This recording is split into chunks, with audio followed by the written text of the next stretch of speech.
Hola. Hoy continuaremos nuestro estudio de la fonología, adentrándonos en lo que llamamos fonología 2. Para empezar, es fundamental recordar que distinguimos dos grandes grupos de fonemas.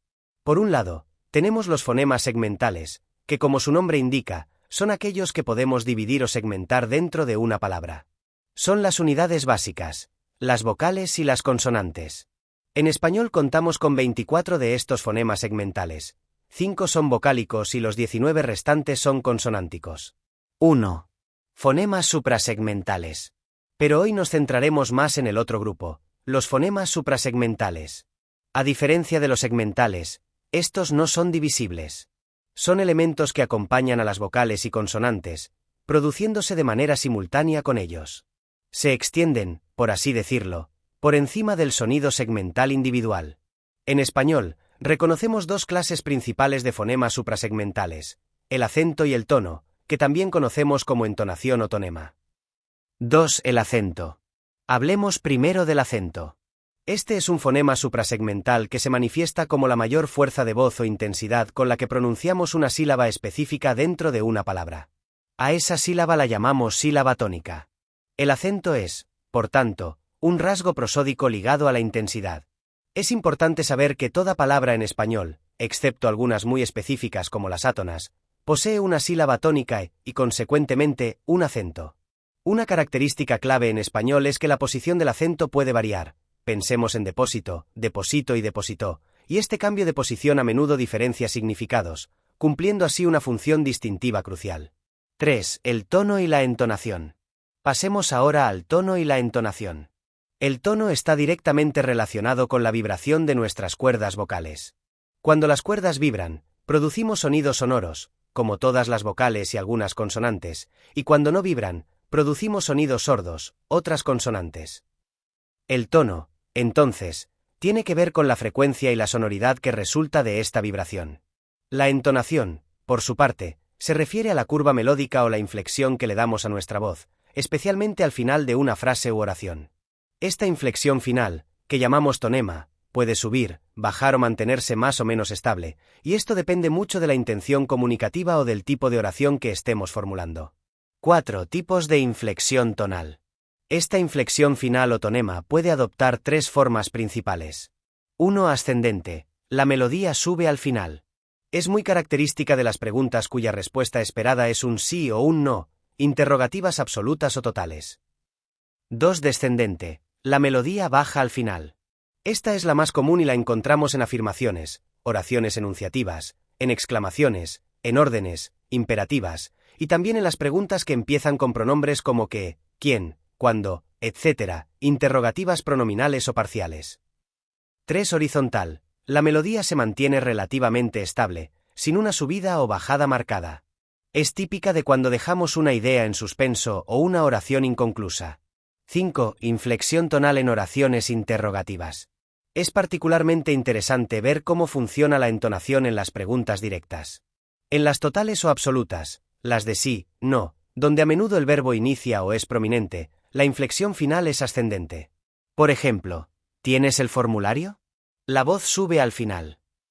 En las parciales o pronominales, las que empiezan con qué, dónde, cuándo, cómo, etc., cuya respuesta no es y barra diagonal no, la inflexión final es descendente. Por ejemplo, ¿qué hora tiene joven? O ¿cuándo iremos a Cuzco? La voz baja al final. 6.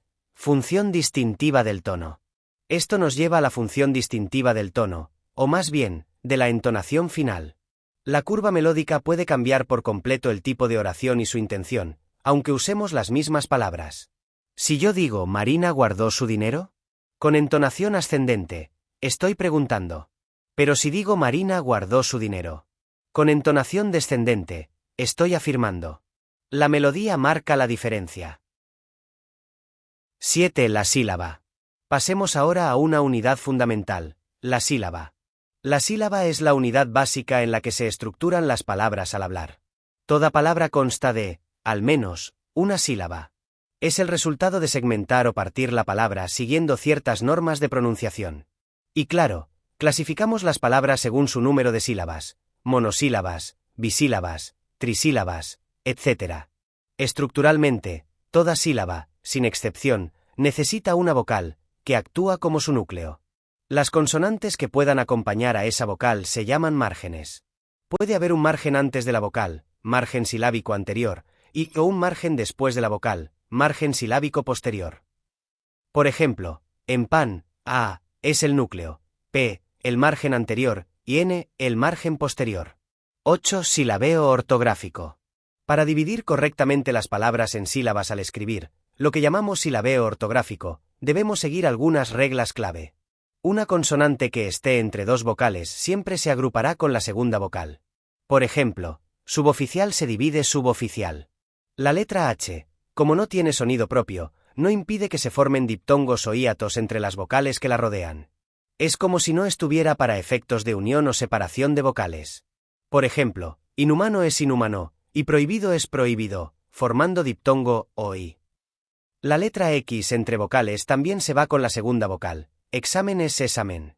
La letra y al final de palabra suena como la vocal y puede formar diptongos. Rey, diptongo, ei. Los dígrafos, che, elle, rr, gu, q, representan un solo sonido y nunca se separan. Importante, en, que, ki, ge, gi, la u, no cuenta como vocal para diptongo porque es parte del dígrafo, simplemente indica el sonido. 9. Secuencias de vocales. Cuando encontramos vocales seguidas en una palabra, forman lo que llamamos grupos vocálicos. Pueden ser 2 o hasta 3 vocales consecutivas. Ejemplos: Leo, Diana, hueco. Estos grupos se clasifican según si las vocales se pronuncian juntas en la misma sílaba o separadas. Homosilábicos. Las vocales pertenecen a la misma sílaba. Aquí encontramos los diptongos y triptongos. Heterosilábicos. Las vocales se separan en sílabas diferentes. Esto es lo que conocemos como hiato. 10. Diptongo. El diptongo es la unión de dos vocales distintas en una sola sílaba, grupo homosilábico. Las vocales que forman diptongo nunca se separan al silabear. Se forman con estas combinaciones. Recordemos, vocales cerradas son i, u, vocales abiertas son a, e, o. Una vocal cerrada y una vocal abierta, vocal cerrada más vocal abierta. La abierta suena más fuerte. Camión, cielo, truán. 2. Una vocal abierta y una vocal cerrada, vocal abierta más vocal cerrada. La abierta suena más fuerte. Bonsai, prohibido, rey. 3. Dos vocales cerradas diferentes, vocal cerrada más vocal cerrada. No importa cuál suene más. Cuídate, fluido, piura. 11. Triptongo. Similarmente, el triptongo une 3 vocales en una misma sílaba, homosilábico. Su estructura es siempre fija, vocal cerrada y vocal abierta, que es tónica, y vocal cerrada. La vocal abierta del medio es la que lleva la fuerza de voz. Ejemplos: estudiéis, averigüéis, guau, güey. 12. Hiato. Finalmente, tenemos el hiato.